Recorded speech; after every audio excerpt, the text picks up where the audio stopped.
All right, and we are back. And today we are going to talk about how I have made gold in Monster Super League. Now, I'll try and keep this video short, but I want to cover my bases. So if we go a little bit longer, it's just because, again, I want to make sure I give you guys the right information that is out there. And I preface that with, remember, I'm not the be-all, end-all. There might be a faster method that I don't know about. However, you got to remember that I am a casual player and my gold is built up over a long period of time of just playing Monster Super League and doing, the things I find fun with the game. So just keep that in mind as I go forward and talk about things. Now, the three methods that you're going to do every day, single day with Monster Super League to build up your gold is going to be, your first one is bingo. Bingo gives a lot of gold just for literally having the game on.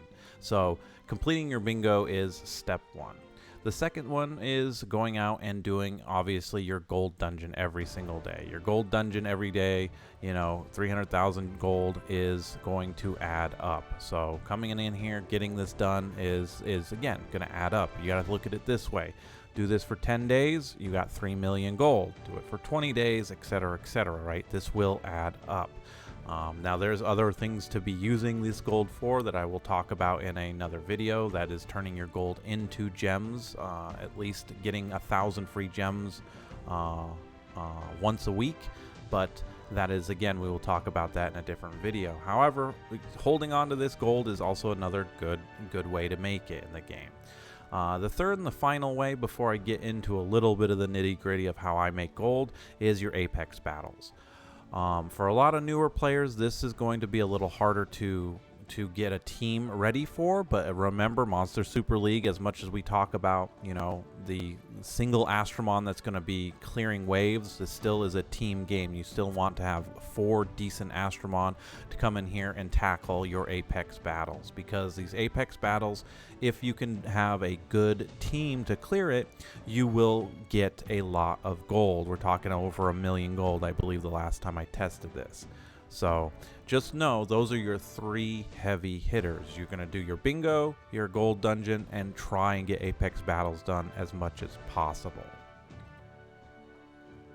Alright, so if you are doing those 3 things, had to take a break for a second there. As long as you're doing those 3 things, you should be solid on gold, and just do that and go into a saving mindset. Really just save up the gold at that point.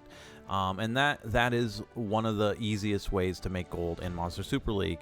And to get into a little bit of the nitty-gritty now, you got to remember Monster Super League, when it was made and what its mindset is. This game expects you to be playing it 24/7. That's the reality of it. And to be perfectly honest, that's kind of what I did to get the gold that I have. But let's talk about 2 other ways that you can make gold in here. And the first one is going to be the ancient dungeon. As long as you have again, this comes down to the team. If you have a decent team to even come in here and clear B8, which the game gives you literally a new account. As a new account, you will get up to the point to have a B8 team very quickly. You can just run this and sell the gems. You really could. And you might be able to pull 6-star gems out here. So your first avenue to make gold is spend the energy by running the ancient golems here, the ancient dungeon, right? Go to the highest one that you can and make sure you're clearing it quickly. And again, newer accounts, you're not going to be doing it quickly, but at least you'll be doing it. And so selling these gems over and over and over is just another good way to make money. And this is if you really came to this video wanting to know the fastest way, it's probably going through here. Outside of that, what else can we do? Okay. And that is quite simply running these stages. Now, I'm not saying go immediately to the Phantom Forest and just say, oh, well, on Extreme, click the gold bonus stage and just run this. We want to be running Monster Super League with a little bit of a purpose. And for the last little bit that I have done, and this is one of the reasons why I have so much gold on my account, is I like to do these super evolutions. Okay, so if we come over to the super laboratory, this is a fun mechanic. I love coming in here and being able to super evolve my Astromon.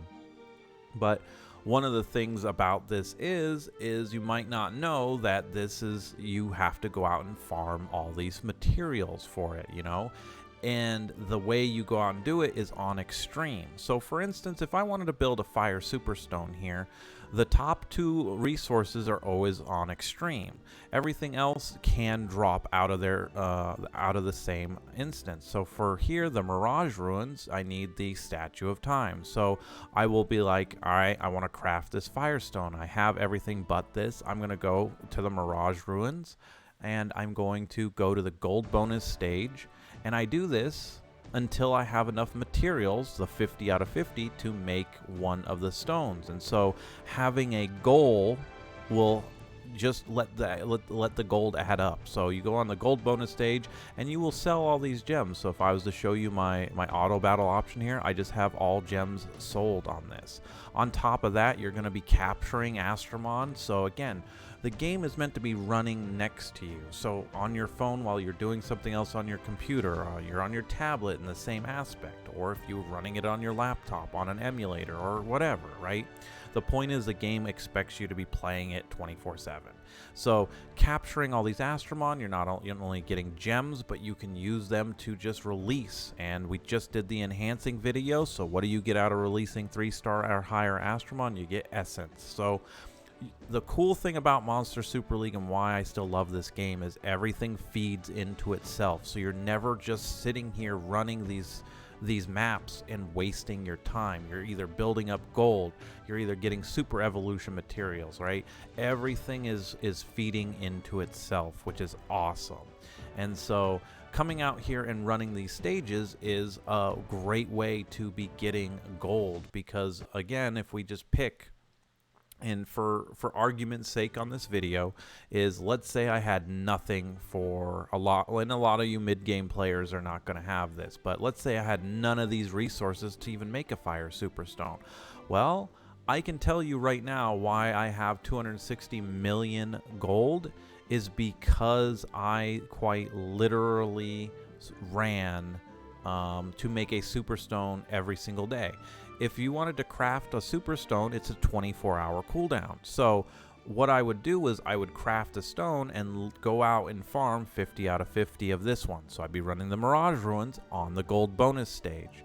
I'd get 50 of these, I'd move over to these blood crystals. It's in a new area, so you're constantly going to new areas too, so it's changing.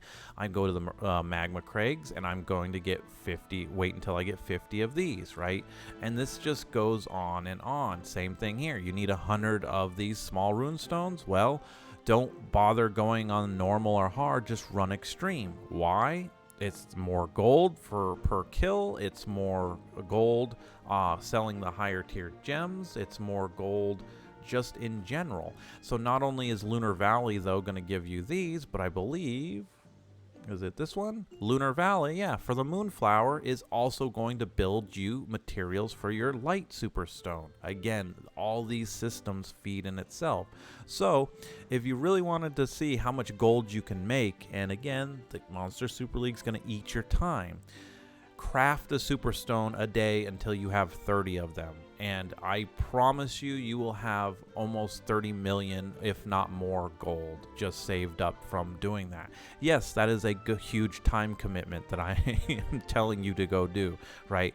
Play the game until you can craft one Superstone.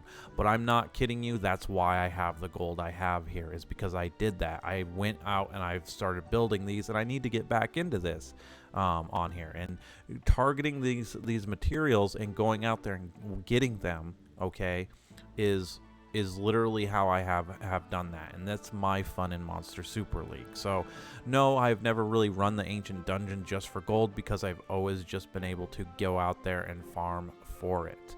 So if anything you're going to take away from this video is literally bingo, gold dungeon, apex battles, and go farm. Either go farm the Ancient Dungeon to try and get, if you need gems, you can get 6-star gems out of there, or do super evolution materials. Go get those and just build those every single day. And I promise you, as long as you're not like overly committing to using your gold for whatever reason, whether you're ascending every Astromon, because unfortunately, yes, you're going to run out of gold very quickly. but you will always be going up there. In building, you're always going to be building up your gold. The last little bit is the same in the same aspect. These capture festivals are another reason why I love Monster Super League. These are rare Astromon that only come around for the capture festival, and in that same context, you can go out there, be capturing the capture festival Astromon on top of running all this stuff. So it just, everything feeds into it, and you just have to have the patience, you have to have the willingness to go out there and do it, and that's all it is. So if you have any questions though, guys, don't hesitate to put them down in the comments down below. I appreciate everyone who's liked, subscribed, and watched, and I will see you all in the next video.